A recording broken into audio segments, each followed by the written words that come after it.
Taste the Daily.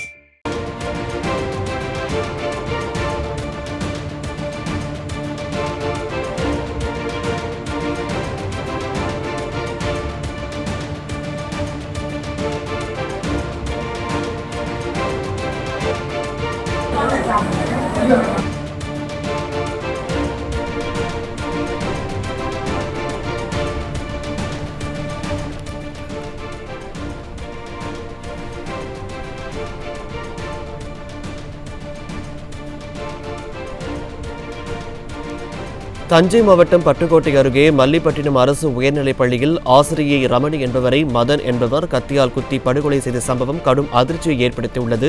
கூடுதல் விவரங்களை தலைமை செய்தியாளர் ஜெயக்குமார் வழங்க கேட்கலாம். ஜெயக்குமார், வணக்கம். விவரங்களை பதிவுபடலாம். வணக்கம் பாலாஜி. தஞ்சை மாவட்டம் பட்டுக்கோட்டை அருகே இருக்கக்கூடிய உயர்நிலைப் பள்ளியில் பாடம் நடத்தி கொண்டிருந்த ஆசிரியரை கத்தியால் குத்தி கொடூரமான முறையில் கொலை செய்யப்பட்டிருக்கக்கூடிய சம்பவம் பரபரப்பை ஏற்படுத்தி இருக்கிறது.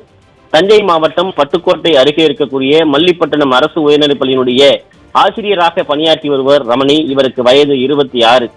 இன்று காலை வழக்கம் போல பள்ளிக்கூடம் சென்று வகுப்பறையில் பாடம் எடுத்துக் கொண்டிருந்த போது மல்லிப்பட்டினம் சின்னமனை பகுதியைச் சேர்ந்த மதன்குமார் வயது 30 என்பவர் திடீரென கத்தியோடு உள்ளே நுழைந்து பாடம் நடத்தி கொண்டிருந்த ஆசிரியை மீது சரமாரியாக கழுத்து பகுதியில் குத்தி இருக்கிறார். இரத்த வெள்ளத்தோடு நிலைகுலைந்து கீழே சரிந்து விழுந்த ஆசிரியை ரமணியை உடனடியாக மாணவர்கள் பதட்டத்தோடு கதறி அழ அங்கிருப்பவர்கள் ஆசிரியர்கள் எல்லாம் ஓடி வந்து ஆம்புலன்ஸ் மூலமாக பட்டுக்கோட்டை அரசு மருத்துவமனைக்கு கொண்டு சென்ற பொழுது வழியிலேயே இறந்து விட்டதாக மருத்துவர்கள் தெரிவித்திருக்கிறார்கள். குறிப்பாக இந்த கொலை சம்பவத்தினுடைய பின்னணியில் என்ன நடந்தது என்று விசாரித்த போது, அதாவது ரமணிக்கும் அந்த மதன்குமாருக்கும் திருமணம் செய்வதற்காக ஏற்பாடு செய்யப்பட்டதாக கூறப்படுகிறது. ஆனால் ஆசிரியை ரமணிக்கு மதன்குமாரை பிடிக்கவில்லை, விரும்பவில்லை என்று கூறப்படுகிறது. இதனால் ஆத்திரமடைந்த மதன்குமார் கத்தியை கொண்டு கொலை செய்திருப்பதாக முதற்கட்ட தகவல் வெளியாகி இருக்கிறது. வழக்கு பதிவு செய்திருக்கக்கூடிய சேது பாவா சத்திரம் போலீசார் உடலை கைப்பற்றி பிரேத பரிசோதனைக்காக அரசு மருத்துவமனைக்கு பட்டுக்கோட்டை மருத்துவமனைக்கு அனுப்பி வைத்திருக்கிறார்கள்.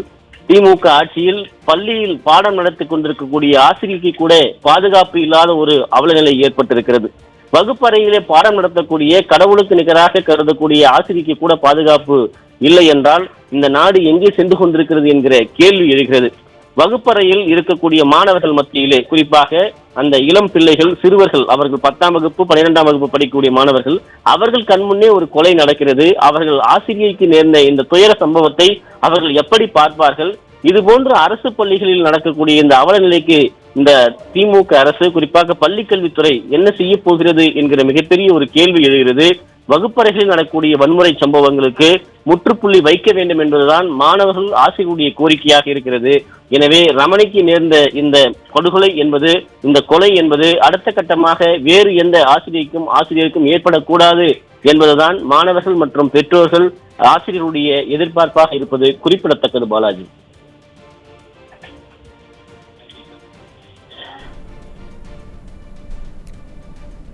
விவரங்களுக்கு நன்றி ஜெயக்குமார்.